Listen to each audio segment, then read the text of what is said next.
You know, we talked about the tariffs the last time, and I got to thinking about it. You know, we've got this elephant in the room, if you will, China, and our friend President Trump, he seems to think that we're going to have quite an issue with these guys, getting them to come on board with the tariffs and back and forth. And so is that why he backed off? Well, that's an interesting point. You know, it's going to be an interesting negotiation in that China finds themselves, you know, over the past 10 years, and we've talked about it, when you go to your Christmas tree at Christmas and everything under it is Chinese. And, you know, I mean... Well, and I actually saw something on that when the tariffs were higher, and I know they've kind of backed off for the last 90 days or next 90 days or whatever, they're going to do that. One of the people that they interviewed on the news asked, do we need to buy our Christmas presents now to have them in time for Christmas? Right. Or, or is it going to be available at that time? And the one economist that they interviewed, she said that depending on what it is, you may want to do that because it may not be there, or it may be such an exorbitant price that you won't be able to get it. Right. Well, and that's kind of what drove me into looking at this, because you know, you're talking about exorbitant price, but by the same token, I think we need to take the time to understand how this economic system that China has works. Right. And because, you know, they can only cut so much as well. Right. And so this is going to be kind of a little walk down economics lane, if you will. Now, I'm a historian, I'm not an economist, but what's interesting, if you look at the history in the past of how this works, you'll see why a communist economy fails, inevitably always fails. Well, aren't they the only ones that are still left? Well, or is Russia still a communist? Well, yeah, Russia, that's a whole nother deal. Well, I know that's a whole yeah. deal in itself. But you bet, yeah, and it is. It's interesting. The bottom line to all of it is that it's a system that was originally set up with the intent that everybody gets equal share. You know, I shouldn't get more than you get, and vice versa. Well, I could see that working in a perfect world. Right, you know, perfect utopian society. The problem with that is that once everything's owned by the government, believe it or not, the government actually steps in and thinks, well, maybe we'll just keep some of this for ourselves, you know, because it may cost us a lot to do our jobs, and we're doing a good job. Right. So next thing you know, the government's the only ones making any money, and everybody else is living like dogs. Well, that's kind of where we're going to start off talking about this. So let's go all the way back and let's talk about something called the Communist Manifesto. Now, basically, there was this guy, Karl Marx, I've heard of him, and his buddy, Friedrich Engels, in 1848. 1848 is when this came out. And a lot of people don't realize that. This has been around a long time. This is 13 years before the Civil War. Right. Well, what happened is Karl Marx, he decides he's there in England of all places, and because he's been kicked out everywhere else. I was going to say, it seems interesting that a lot of things happen in England. He's been pretty well run off because of his crazy ideas. Yeah. Well, he decides to draft this little pamphlet. It's a little bitty thing. And if you look at it, it sounds really good. You're going to get free housing, you're going to get free food, you're going to get free education, there's no unemployment, there's no crime. I mean, sounds good, right? On paper. Right. And everybody's treated equally. Now, he comes up with this in response to poor working conditions of the people that are working in the factories in England, okay? Right. And so, and in England at the time, they made all the cloth worldwide. Yes. Okay? Textiles. Textiles. And that was the Industrial Revolution taking off, all right? But the bottom line is the guys that own the factories are making a fortune. And the people are not getting paid. Like dogs. Right. Yes. They're still living in hovels. Yes. And so he's saying, workers unite and we're going to make your life better, all right? Well, it all sounded good, right?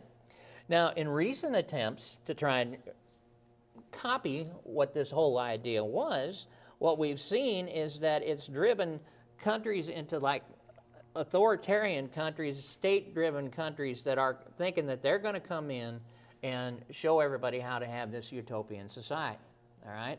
Now, here's the idea.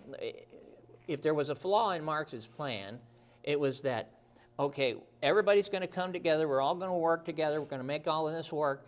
But the flaw is that in order to make that happen, you've got to make the people that own the big factories and everything give it up and hand it over to the government to run.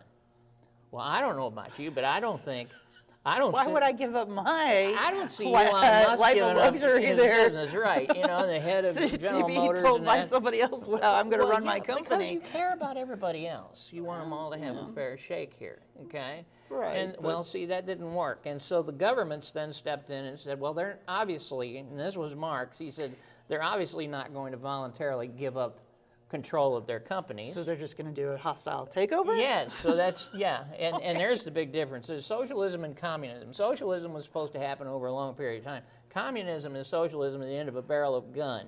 They said, guess what? Hand me the keys. Yes, Right. and so there they went. And so now the government steps in because the people need to be guided in how to make this perfect society. Right. But the end result is everybody's going to be happy, everybody's treated equally. Happy, Yes, yeah, but everybody's is there happy. happiness in that? Well, that's where you got to ask the question, because the problem is the workers were all thinking, well, if that happens, then we'll all live in a big mansion like the guy that owns the factory. Yeah, okay. But instead, the common denominator dropped everybody down to a one-bedroom apartment with 6 kids and a husband and working 5 dogs. Yeah, and working like a dog. Yeah, so you know, there's somewhere in The between. dog's got it better. And people have been struggling. You know, countries have been struggling with this always since 1848, trying to figure out how to make it work. I mean, the end result would be lovely. You know, if we all had a nice big house, didn't have to worry about money, if there was no crime, there was no poverty, that would be nice. Yes. But, you know, there's different ways of going about it. The communists just figured this is the way we do it, all right? Now, the communist economies are set up on collective ownership of capital. Property is owned by the state. There is no private property at all. So they're going okay? to pay property taxes? No. Well, you're going to pay, but it's not going to be in taxes, right? Right. But that's the bottom line is the state owns everything. The production levels, how many widgets you're going to make, yes. determined by the state, okay? And prices for everything are controlled by the state, all right? So you create the greatest widget in the world, the newest technology, and bottom line is, you know, people are going to line up at your door to buy it. But in a communist system, I mean, you could charge anything you want here. Right. And, you know, market demand, but bottom line is, in a communist system, no, this thing's going to sell for this, and that's all there is to it, all right? And by the way, the profits are going to state, not to you, Right. okay? Right. That Great. makes perfect sense. Now, the Soviet Union was the first one to really dive in and try this whole fiasco, okay, and that was under Lenin, all right? And basically, you know, it was formed in 1922 by the Bolshevik Party. Stalin jumped in behind it, set up his 5-year plans, you know, and everybody went to work, which seemed like a good idea at the time. They'd been under a czar for 300 years, and, you know, everybody's working, and he's, you know, forging ahead. And the news media back then, everything was, the news media was owned by the government too. Right. And so everything that's being handed out in the newspapers, Everything's hunky-dory. everything's wonderful. You know, they're saying, looky here, you know, he's building tractors and there's farmers in the fields and people are singing. You know, everything was wonderful. But in reality, no, it wasn't so much that way. What's right? behind the magic curtain over there? Yes. Now, the modern day example of this whole communist economy is China, okay? So, you know, to back up a little bit, it started in 1848 in England, of all places, trying to help the people all, you know, utopia. Then the Soviets came in and decided they're going to show everybody how to do it. And now here we are, we're at China. Now the Chinese came in the 70s and 80s and 90s, and they set up an authoritarian capitalist society. It's a little bit of a twist on it, because what they found out is in order to keep things running, they needed capital, they needed money, all right? And Right. so they found out, you know, we can make all the widgets in the world, but we're going to have to sell them to somebody. And if we sell them, then we can take the money and put more into the system, all right? So theirs is kind of a hybrid, if you will, but it's still the same thing. The government owns all the means of production. There's no private property. Boom, boom, boom. Okay? Now, in theory, economic decisions in China are made by the community as a whole, in theory. But in reality, what it is that it's just basically a government-driven economy. They control everything, all right? Decisions and all. Yes, and you're going to like this, right?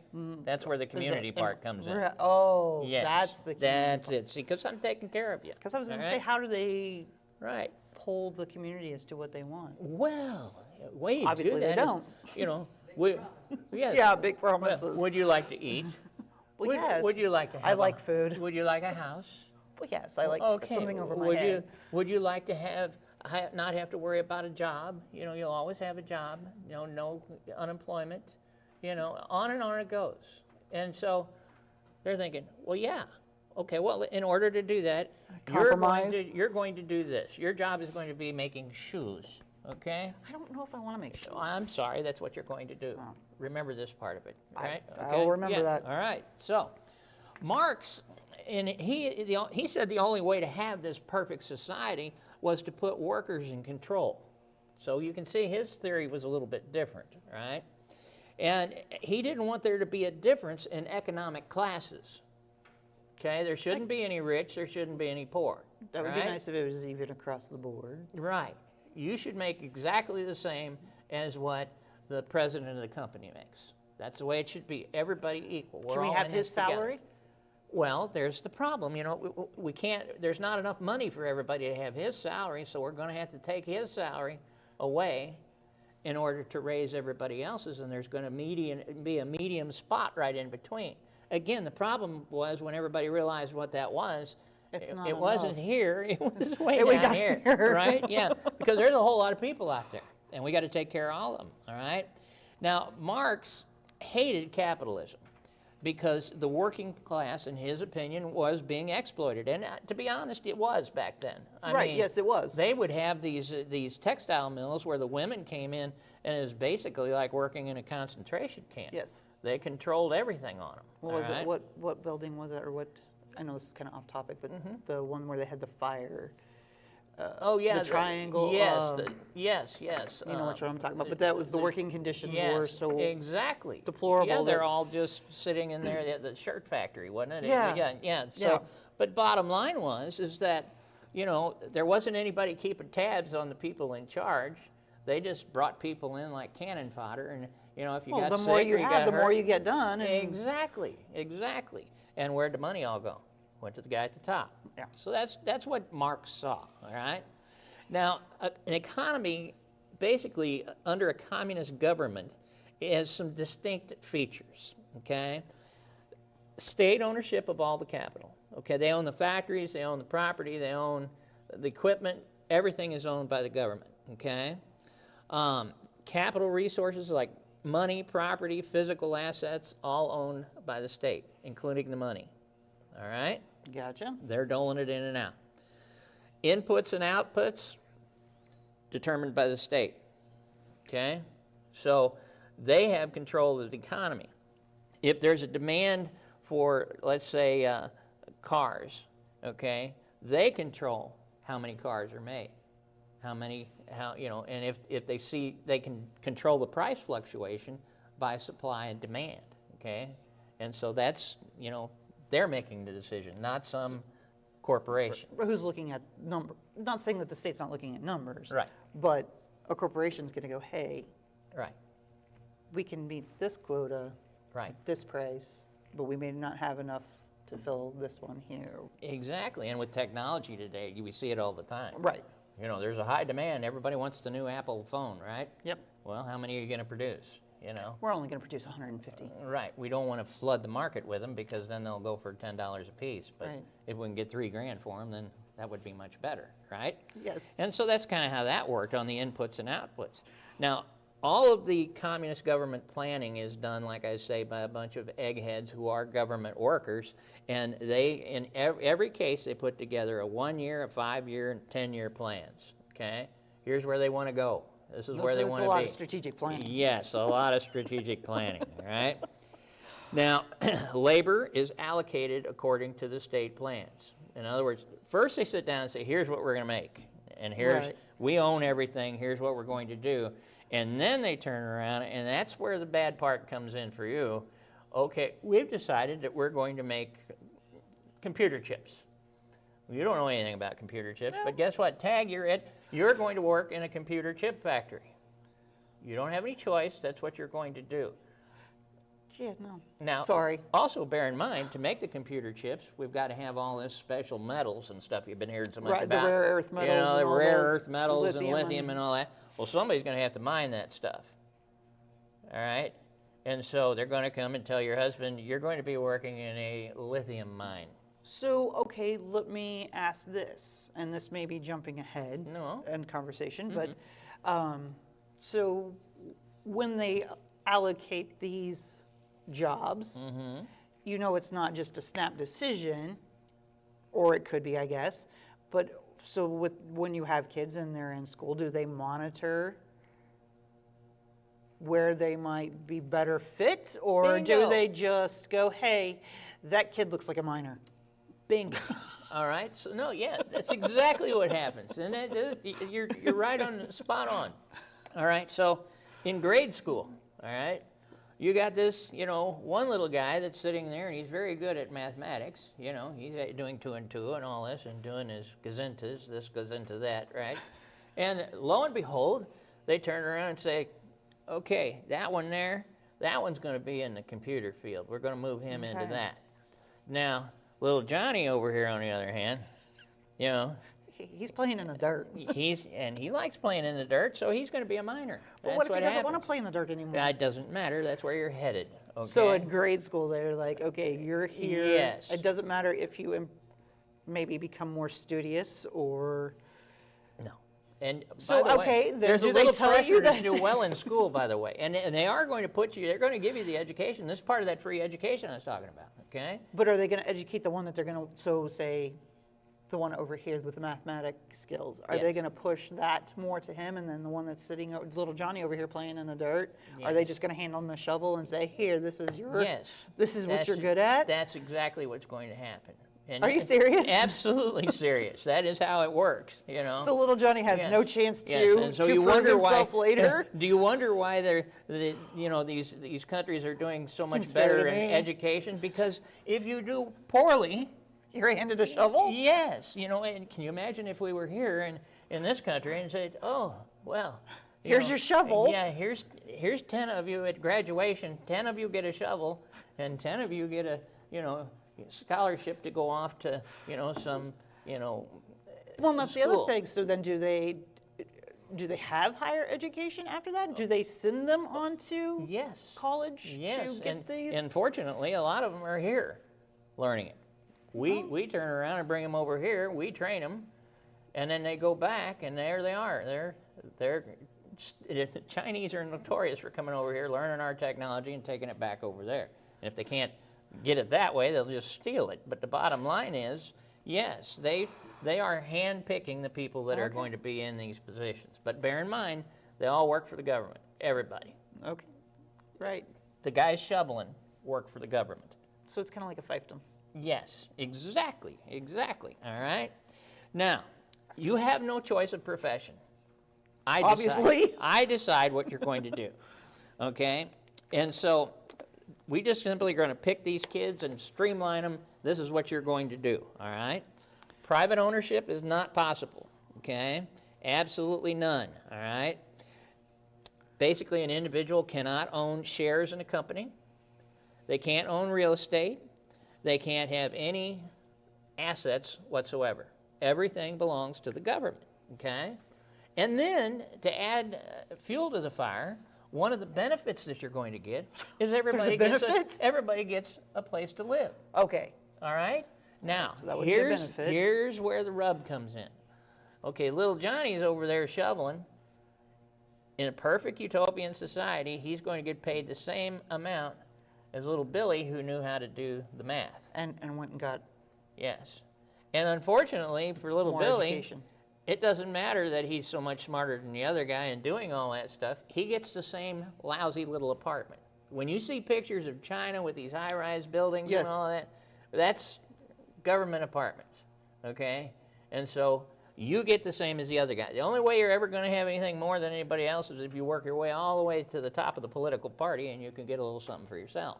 But everybody else, the guy working, making chips in the factory, he's going to make the same, As get the same Johnny benefits. over here.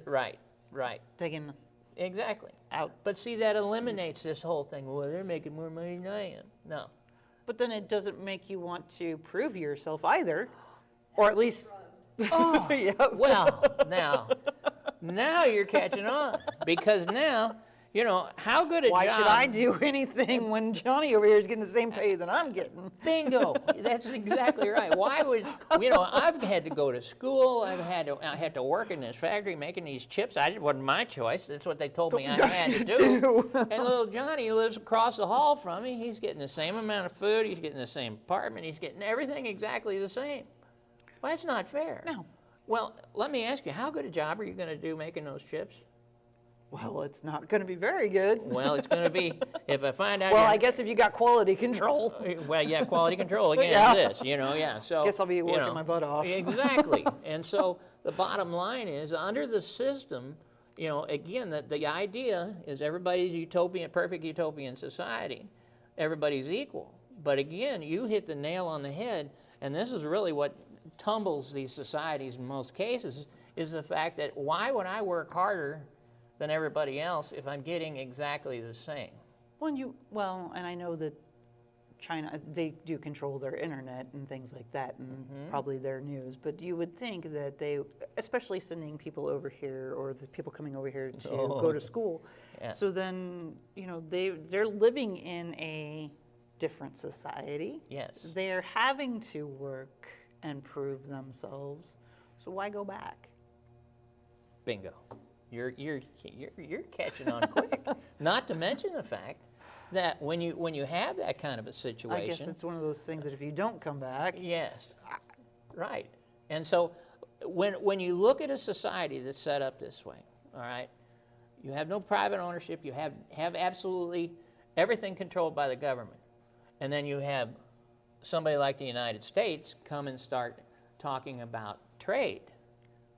Now you've hit the nail on the head, in that society there is entirely different than here. There is no profit to be made for the common worker in China. Right. There's no getting ahead. There is no freedom of speech. There is no free press. Bottom line is the people over there, their life revolves around getting up in the morning and going and doing the job that the government told you you're going to do. And so therein, when we start talking about, okay, now we're going to slap 185% tariff on the Chinese people don't know anything about that. They don't have no idea how the system even works. And so now, think about this. If in our country we had that ability, if in our country we had the ability to tell the corporations, say, you're going to sell cars, but you're only going to get $5,000 a piece for them. And everybody that's working in your factory, they'll say, well, we can't afford it, we can't pay the wages. Well, it doesn't matter, because we control all the employees that work there. The employees are going to get $1 a week. And so then you can. That's the kind of difference between a free market society and a communist society. Right. China can throw people at it. And those people are coming there to do the job, getting paid what the government says. Because they have no other choice. Bingo. And so you can see, when you start negotiating with these countries, and we're doing it worldwide now, Yes. where you have these authoritarian systems, it's going to be an interesting conundrum for these countries to try and figure out, how do we adjust to this? How is this going to work? Now, the problem that we see for our friends in China is that they've built up a huge economic system, and they've done it on the backs of the laborers and complete control by the government. But now what they find is that if all of a sudden we're cutting off the water and saying we're not going to buy any stuff from you, well, the whole system their system is based on being able to sell the stuff to us. Right. Well, now what happens when you cut the water off? just all Right. comes tumbling Well, down. then what happens is countries find themselves in a situation, when we've seen it here even, where you have to subsidize the big companies. I mean, we did it with General Motors. We did you know, the bailouts in right. 2008 and all that. Yes, that's where China Wells is right Fargo now. and- China is also having to print money. All right? And as you print money, okay, now the value of your dollar, theirs is a yuan, is what I think they call it, it just keeps decreasing. All right? Right. So China right now is hemorrhaging money and trying to do everything they can to keep the production up. The last thing they want to do is close a factory. Because if you close a factory, Then you're well, now done you've got for. people that are sitting there saying, you know, the people are going to say, well, and because we had to close a factory, we can't provide you with a house anymore. We can't provide you with food. And now you're going to education. have a revolution on your hands. So Right. China's in a situation where they're saying, okay, we've got this balancing act. We need to continue to sell all our stuff worldwide, but if we can't sell it, we can't keep the system running. So, you know, the timing for our tariffs couldn't have come at a worse time for China. right. They're in big trouble. Right. Big, big trouble. All right? Now, the Western democratic and capitalist societies, the price mechanism is basically, you know, the supply and demand, if you will. All right? It determines, you know, we produce X number of things, and that determines the price. And in essence, what we see happen is if there's a glut of something, the price goes down. on it. Right. Okay, if there's a Basic shortage economics of something, the price goes goes up. up, right. And we talked about coffee even this morning, you know, and that's an impact that's coming and hitting us from tariffs because we import coffee. That's Yes. something we don't make. No. Well, we're seeing it. You know, at the grocery store, you see it. You know, if the supply is down, the price goes up. You know, and think of this on a global scale. That's basically what China is looking at. And so it makes for a whole interesting twist to this whole conundrum that everybody's fighting with. Now, think about this. In a communist system, the central authority dictates the means and the quantity of production, all right? And they place these huge, strict rules on the businesses. There's not going to be, you can't turn around and say, well, I'm going to make an extra 1,000 of these things this month. No. There's government officials come in there and say, already this what is what they- you're doing. They've already said this is what we're doing in this year, or so in the 5-year plan. Yes. We're only going to make this many each month, And and no. they have very smart economists that know if we make too many of these things, then the price, see? So Right. they're applying It's the a fine principles. line to walk to find that balance. but- Exactly, exactly. Now, since there's no competition amongst firms, in other words, you're making chips, and these guys over here are making televisions, and these guys over here are making whatever, you know, bottom line is there's nobody competing with you, Right. all right? So again, you know, here what happens in supply and demand, if you're making chips and I start making chips, then You're going to want to make better chips. yes, and I'm going to do what I can to sell it cheaper, Right. right? Yes. They don't have that over there. So the prices are set. There's nobody competing with you to make the prices fluctuate, okay? Now, businesses, like I say, completely owned by the government. Now, without any kind of price mechanism, supply and demand are just almost impossible to balance. You know, over there, I mean, it's just whatever the government told us, this is what it's going to be, all right? Now, so basically, the government is saying what can and cannot be done in their economy, period, all right? Now, in addition, directly controlling the means of production, communism places strict rules on as to how businesses operate as well. Okay, there's none of this, you know, what was it, participatory management? No. You know, this is how it works. You come in, you do your job, and you go home, period. And you do what you're supposed to do, all right? Period. I don't want to hear your opinion on how we should run the library. I don't care. All right. Yes, I'm in charge. I'm seeing a little bit of Pink Floyd The Wall. Well, there you go. Or There you go. what You was know. the other movie that I had in my head that there was a life of drudgery, and it was just you Yes. came in, clocked out. Yes. Did your clocked in, did your job, clocked out, and Right. it was just a shuffle out. And the- you should be happy because when you're at the end of the day, you're going home, and this week I gave you a pound of hamburger and a loaf of bread, and you have a roof over your head. But is that pound of hamburger and a loaf of bread going to be enough to feed my 6 children and my? That would be your problem. Okay. You know, you're the one that had 6 kids, right? Plus, Well, actually, technically, I don't think they let you have 6 kids. well, they're You're again. limited to 1. Then they turned around and they said, no, you can only have. It's a lottery. Yes, you can only have 1, right? And that's another great point. I you don't bring even up. know, is that still even a rule? No, now what's happened is they had to lift that because guess what? They didn't have enough built people. all these factories with 1 billion people working in the factories, and now all of a sudden, you know, old Johnny and Billy, they're 80 years old, and they're like, I don't know if I can still do this, and so they said, well, we need to get replacements. Well, they've got the same problem we've got. We had all the baby boomers, and now we don't have as many people. Same thing happened there. And so now they're struggling, having a heck of a time trying to get people to work in the factories to replace the people that have been there all these years. Do they support those people that can't work anymore? Oh, That is a good there's a great question. question. Do they support the people that can't work anymore? Well, this is nope. as long as Those they aren't bonus years. as long as you can contribute to society, all right? And so to answer your question, as long as you show up and work, then yes. If you can't contribute to society in some meaningful way, no, you're on your own. No, there is no Social Security. There is no pension plan.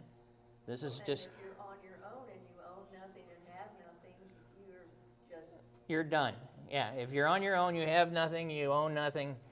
Yes, yes. And so, therefore, Horrified. it's a certain amount of motivation to continue to work. So, like, your kids couldn't, like, take you in and... Well, I suppose they could, but you just told me you can't even feed the 6 kids Well, you got. I'm just saying, Well- you can't just leave your parents or grandparents out there to not survive.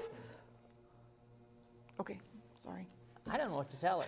You know, I mean, this is just the harsh reality of it. So It's a glad I don't live in perfect- China. Perfect utopian society, my friend, right? assisted suicide. Yeah. Yes, exactly. So now here, you know, let's run down some of the basics here. The government owns all the businesses and properties, okay? There is no freedom of speech. This little discussion we just had Yeah, right that here. would not fly, oh, would you're, it? You're toast. Yeah, you're done. Guess they don't need to worry about that old age thing. Yes, they are giving jobs to everybody in the whole society. So the populations of these places tend to be diverse, okay? Well, I guess that's the other thing. What is the population over there is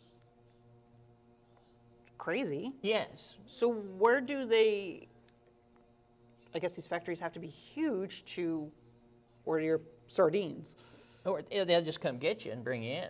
Well, I'm just okay? saying So that you might you're going to be, are you going to be standing shoulder to shoulder to somebody trying to work on something, or are you going to? Absolutely. Yes. The factories are huge.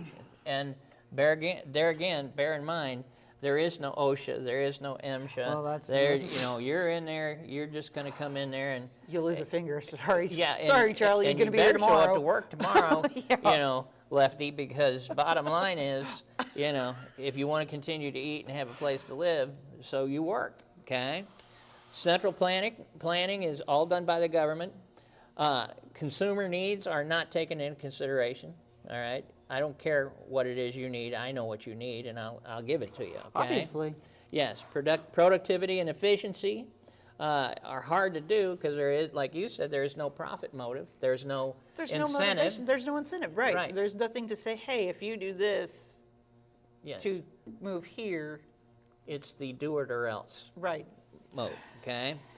And so bottom line is that you're living in a totalitarian society that is working to sell products to a society that doesn't have that mechanism, okay? And so it's a great example of us with our free market society competing with a company, or with well, you could call it A company. a country that has complete and total control over their workers, the prices, and everything. So, you know, it's been ongoing, like I say, all the way back to, you know, all the way before back, that. you know, to 1800s, right. right? Now, proponents of communism argue that it aims to create a just and equitable society. There's that word equity again. Well, who are they talking to? Right, you know, and see, this is the problem. You know, we hear this, we've heard this in the past 20 years ourselves. Equity became a big word, not equality, equity.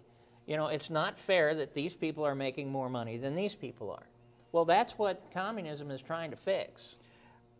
And I could see that because there are some way crazy, Sure.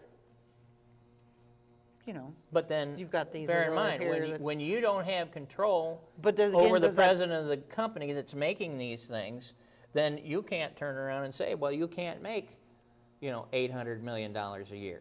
In China, that guy's going to make the same amount as Johnny with the shovel. Yeah, See? no matter what his Right. position is. Yes. And so this is, when you start to look at it, you think, good grief, And so there has to be a balance somewhere, doesn't there? Yes, You know. I mean between both even And our society and their society. And there- there's there the does- argument that the people in favor of communism are making. They're saying, well, you've got the total extreme in the United States, to where anybody can come in here and become a billionaire, and Well, yeah. off you go. It's all based on motivation and how much time and effort you want to put into your. But is it fair? That's the problem. The people that are working on the line in Chevrolet manufacturing plant, in an auto industry, Right. that are sitting there all day long, putting a windshield in the front seat of a car, is it fair? They're working harder than the guy that's sitting up there in an ivory tower making $800 million a year. No, I don't think that's fair. But is there a way to change that? I'm sure there is, but I don't think communism is the way to do it. So there's the problem that we've had. Okay, so There's for gotta 200 be a years different we've been discussion. struggling with this system, right? Right. What is the best and the fairest system, all right? But again, communism is saying goal is everybody's equal. Now, the big hole that fell through was the fact that once the government had all this money coming in and they had control of everything, now you've got a handful of people at the top. They're the billionaires.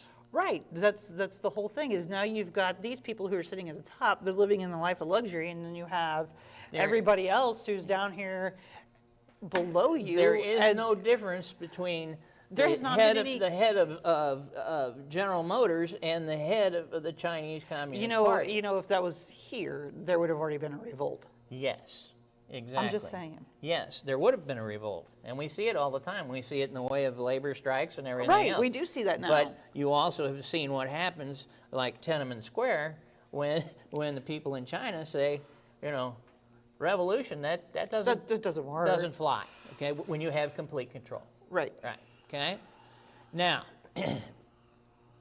let's talk a little bit more about President Trump and this China tariff thing. Okay, it's something that China absolutely cannot afford right now. This is a nightmare for them to have Well, this you're happen. almost at 200%.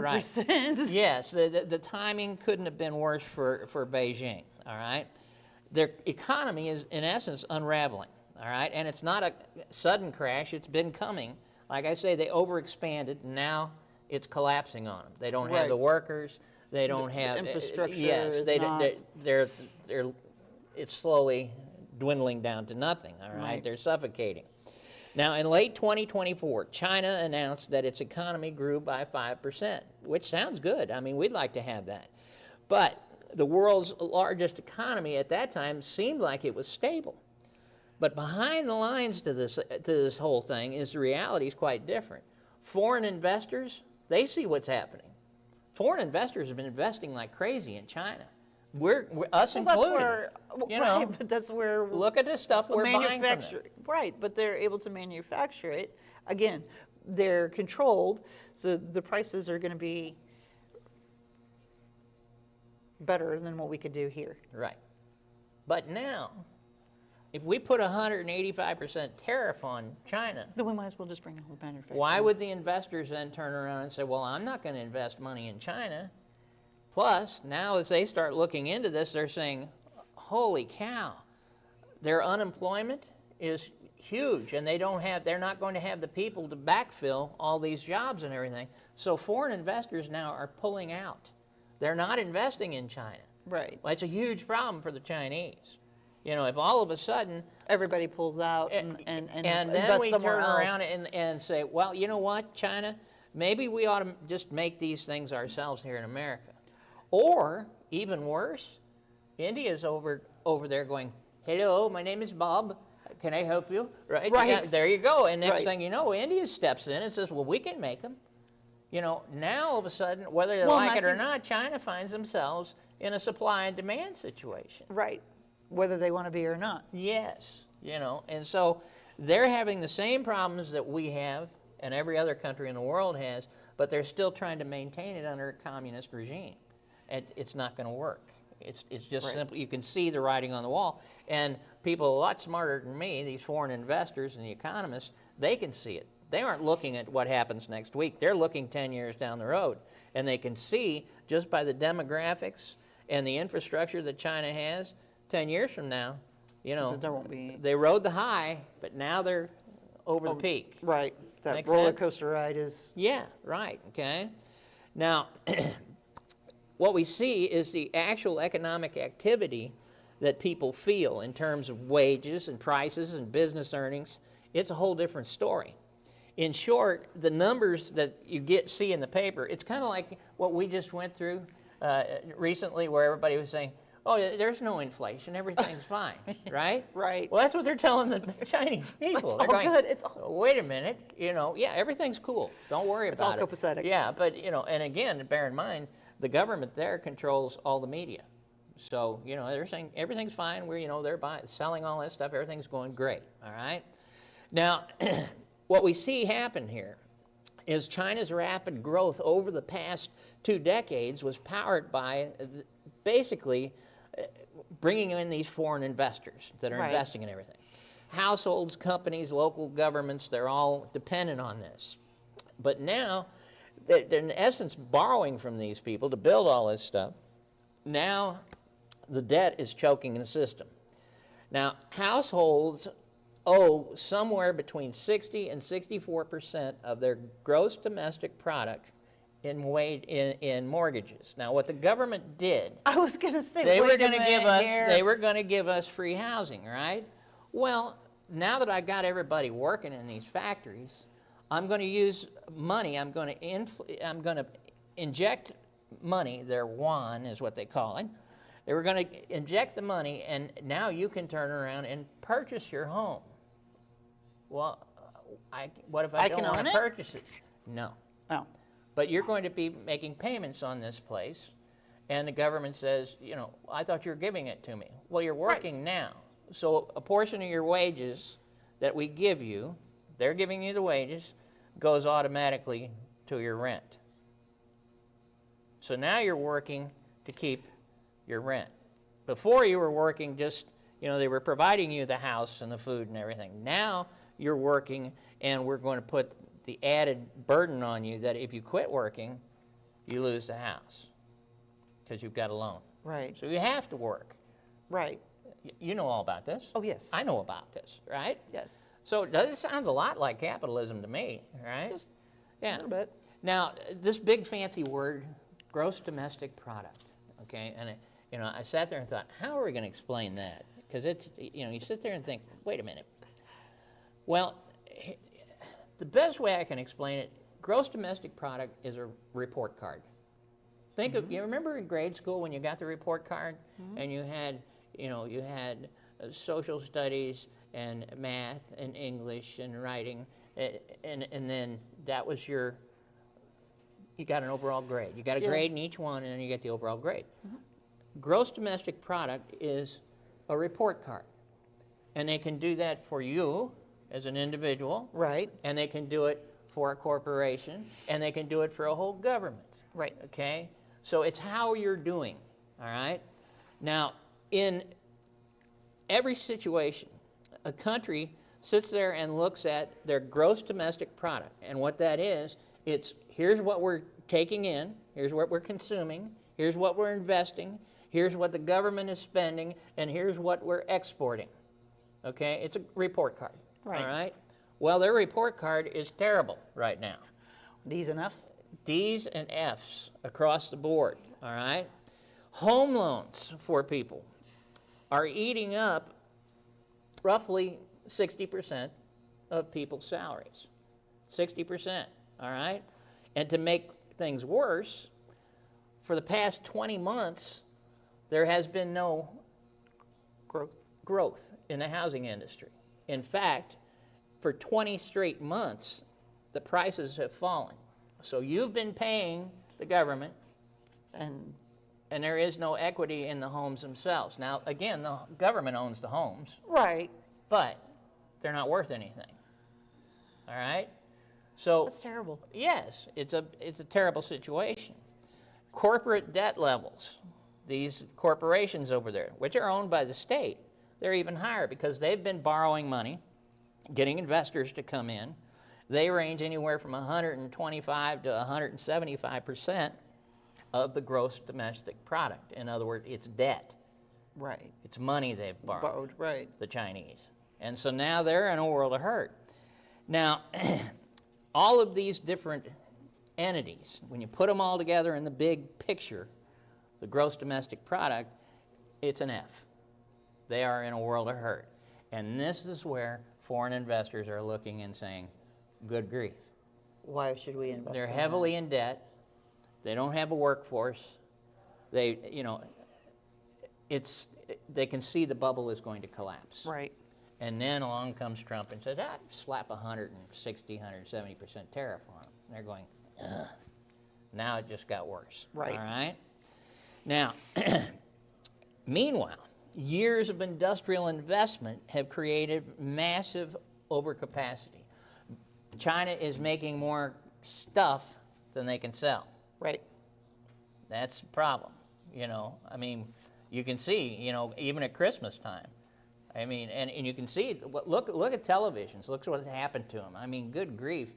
10 years ago, you wanted a nice, Roku-type TV, you might spend $1,000. Shoot, Right. now, yeah. I mean, even the bigger screens, what was it that we saw the other day? One was like a 55, 65 inch. I know it's not huge, Right. but it's and they're $500. Yeah, and see, so when you see that price going down, that's, you're thinking, well, that's a great deal. There's, a competition going on. Well, and that's the what's other happening thing. is China, that's coming out of their pocket because that's Right. where it's coming from. Right. They're not getting $1,000 now. And that was the thing, even back, I remember being younger, the top of the line brand was Zenith, Sony, Panasonic. Now you don't see those names as much as you used to. You see Hisense, you see TLC, you see the Roku. Yes. You see brand names that you're like, what is that? Well, and here again, part of the problem is it's not that the Chinese are trying to sell us more televisions. The problem is they can't shut the water off at the factory. Right. They have to keep the people working. You're right. And so even though they flooded the market with all these televisions, okay, you got Target and whoever are saying, how many, I already have a big screen TV. I Right, don't and need six six of of them. them. And so everybody has these things. Right. And now all of a sudden, the factory, in America, we would start scaling back. People would get laid off. We're not going to sell 10,000 of these things this month to Kmart. Right. Instead, theirs turn around, come back and say, we only need 100. Well, when that happens, Then you're going to have to. bingo. And the only way they can unload them is to turn around and drop the price down.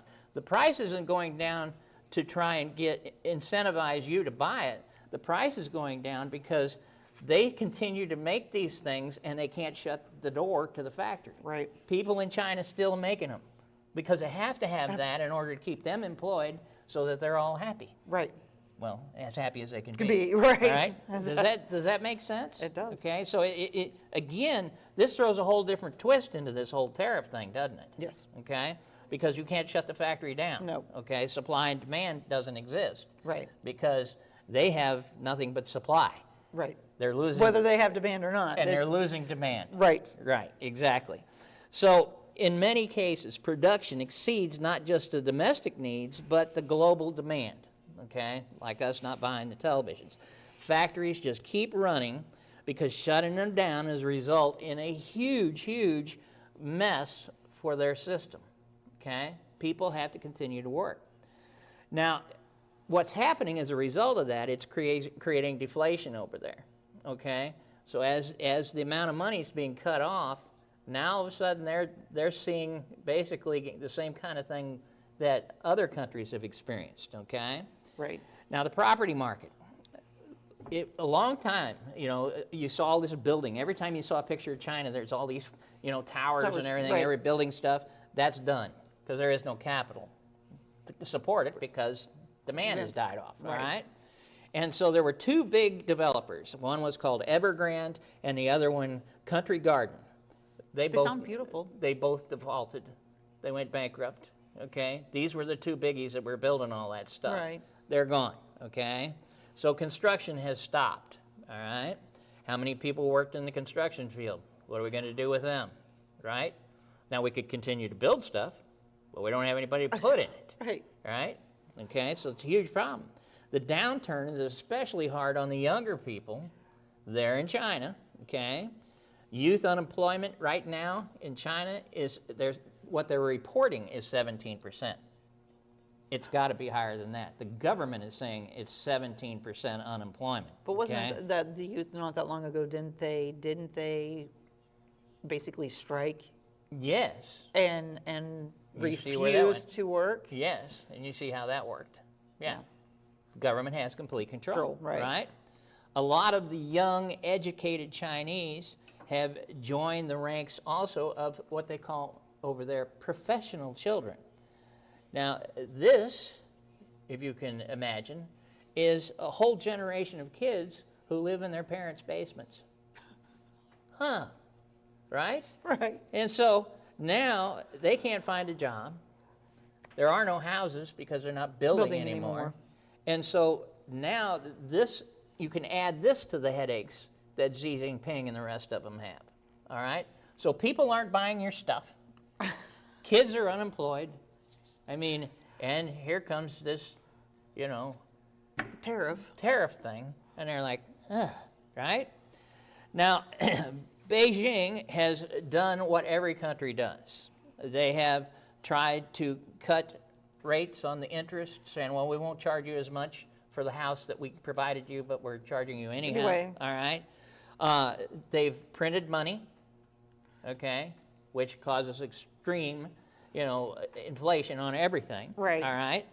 The infrastructure stimulus, they're not building anything because they don't have any money and nobody's going to occupy the stuff anyhow, and they don't need any more factories. The factories that they were building all these years, they're cranking out stuff that nobody's buying anyhow. Make sense? Am I giving you a pretty good picture? Perfect All right, sense. okay. Banks, needless to say, are not going to loan money to China, all right? No.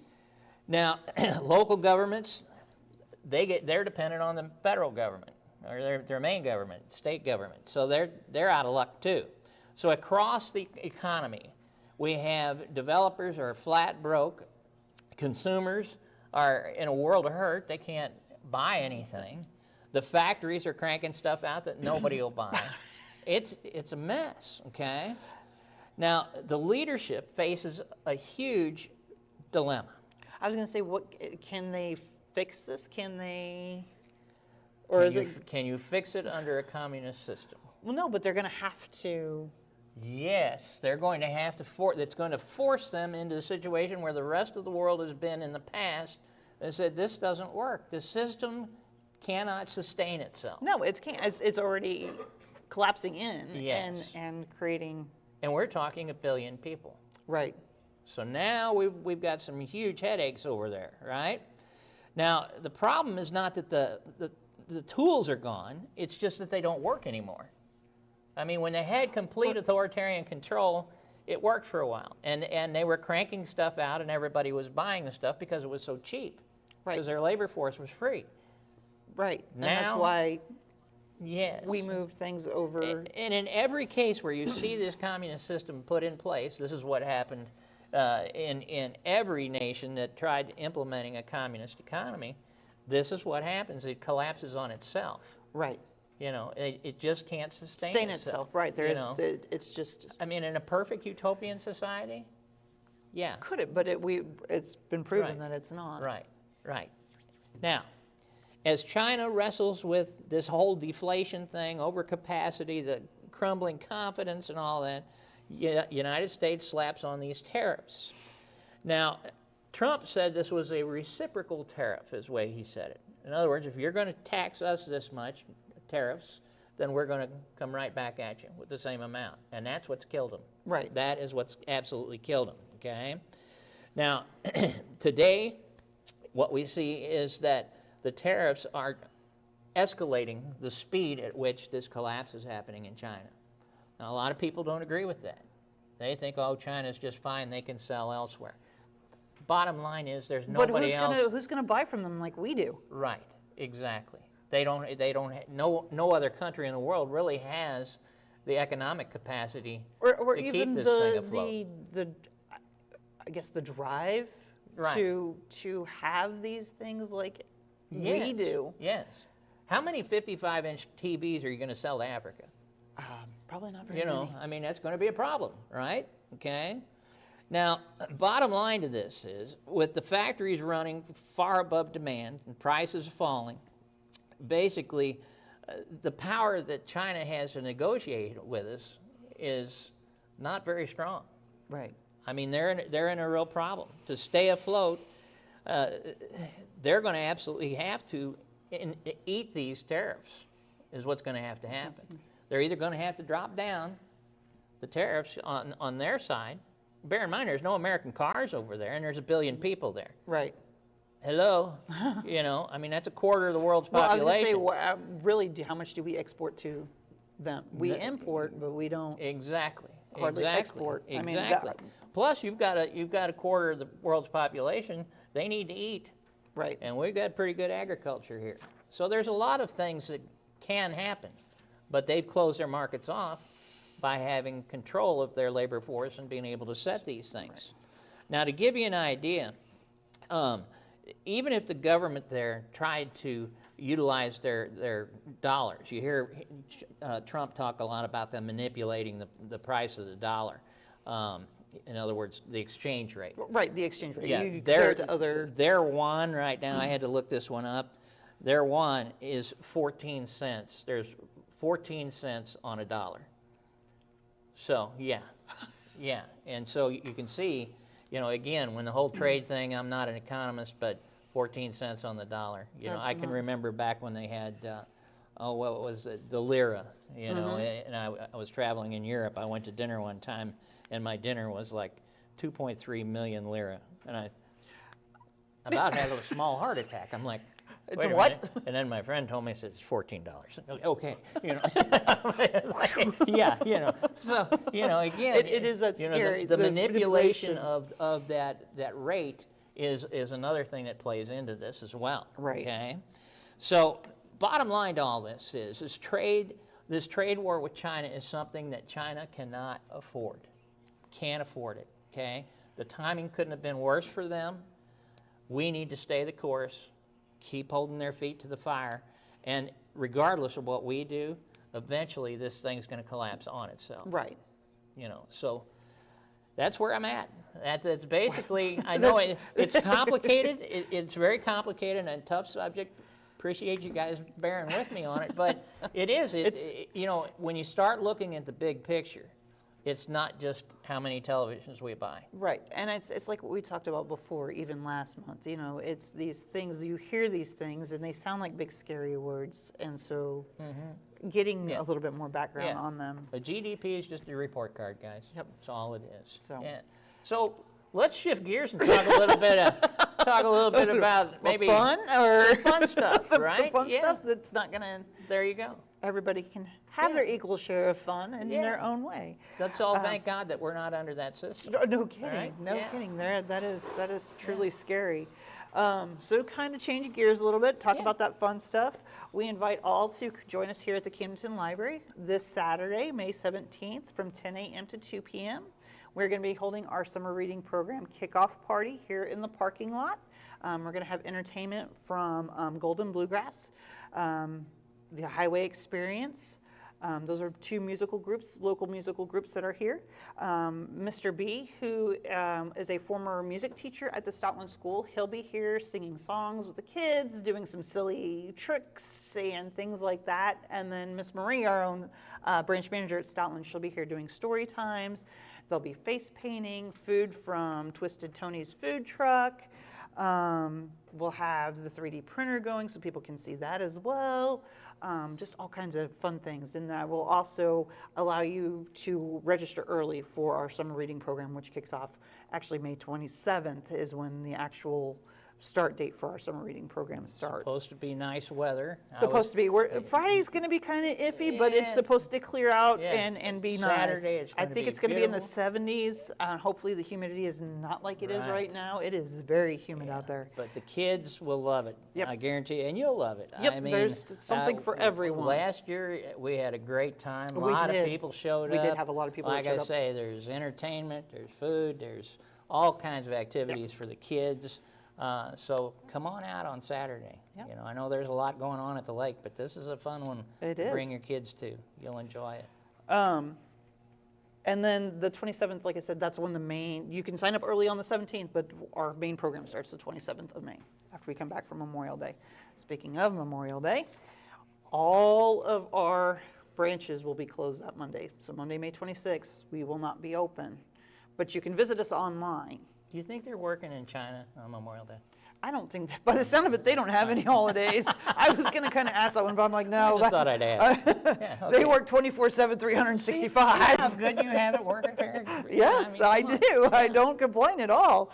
But if you visit us online at www.ccld.us and click on our online resources from our menu, you can access ebooks, audiobooks, magazines, newspapers,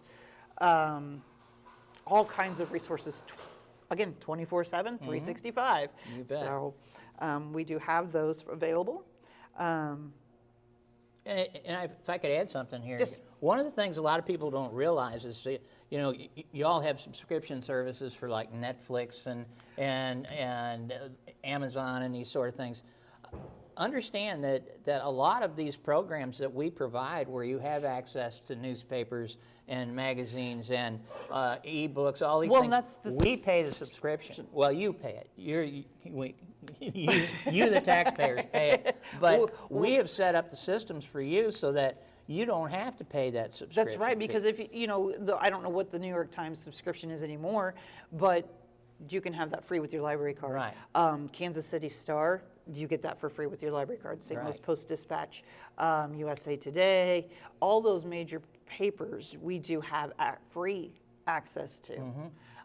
You're looking for movies or TV shows, we actually, Hoopla has those where you can download and watch those. You can stream those services. Maybe it might be not the most popular ones, but we do have some that may be more obscure and draw your interest. Right. And there may be some others on there that are more the popular ones, but only a few episodes. But again, check us out. check us out. Yeah. For sure, for sure. At the beginning of this month, we had a puzzle swap, a jigsaw puzzle swap. Oh my goodness, everybody loved it. Yeah. So they asked if we could bring it back again. We have decided to do that once a month. It's on the last Saturday of the month from 10 a.m. to 1 p.m. here at Camdenton. You bring in your gently used puzzles that have all their pieces, and you can swap them for new puzzles. So, Great. yeah. I know you probably don't read romance or fantasy. Okay, Well. My wife does. a Okay, lot. there you go. Yeah. Well, now there is a new genre. It's romantasy, is what they call it. So it's romance and fantasy all combined into one. And Okay. to kind of spark some interest in people or who are already maybe interested in it, the Osage Beach is going to start hosting during the summer a romantasy book club. And for June 2nd, which is our first one from 6 p.m. to 7 p.m., they will be discussing Rebecca Yarrow's Fourth Wing series, the Empyrean series. Cool. So don't want to miss that. Then we're going to have something kind of different here at Camdenton, June 7th at 11 a.m. We're going to have Danielle Washburn here, and she does Cambrian era fossils. So there'll be a whole Wow, presentation cool. on that, yes. So discover a fascinating world of ancient life forms that existed over 500 million years ago. The event will feature expert insights, interactive displays, and a chance to ask questions. Great. For those who are curious about Earth's history or just are interested in paleontology itself. I saw when you had something there about fossils, I thought you were going to have me for show and tell. No. No. Okay. And then our last one, and not least at all, we did announce last month that we were going to do a teens versus parents Nerf night. That was supposed to be tomorrow night, but because of graduations and all kinds of things going on this weekend, we actually canceled that one, but have rescheduled it for July 11th. However, tweens, get your parents, because we only have a few more spots left open for our tweens versus parents Nerf night on June 13th. It's a Friday the 13th in June. My money's on the tweens. From 6 to 9, we will have the tweens versus parents Yeah. Nerf night in here. Parents, you got to lead them a little bit. They're quick. They are quick. So that's a quick rundown. I know That's that was very great. quick. I apologize. No, it's But excellent. Yeah. Please try and join us on Saturday if you can. I Yes. think you'll really have a good time. In the background, you can hear some kids. It's kind of fun.